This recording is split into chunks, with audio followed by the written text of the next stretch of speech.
வணக்கம். நம்ம லாஸ்ட் வீடியோல நம்மளுடைய மெம்மலியன் பிரெயினுக்கு இன்ஃபர்மேஷன் எங்கிருந்து வருது, அந்த இன்ஃபர்மேஷனை வச்சுதான் மெம்மலியன் பிரெயின் வந்து ரெப்டிலியன் பிரெயின் வரைக்கும் ஸ்ட்ரெச் பண்ண முடியும். ஸோ இப்படிதான் மூளை வந்து ஃபங்க்ஷன் ஆகுது.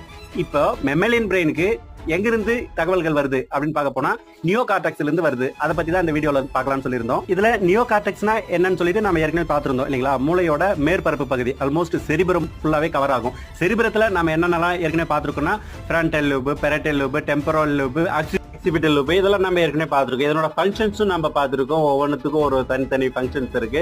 அதாவது ப்ராப்ளம் சால்விங் ஆகட்டும், இல்ல அட்டென்ஷன் ஆகட்டும், இல்ல கேட்கும் திறன், சுத்தி இருக்கிறவங்க கிட்ட பேசுறது, விஷுவலா ஆக்சிபிட்டல் மூலமா விஷுவலா ப்ராசஸ் பண்ணி பிரெயினுக்கு அனுப்புறது.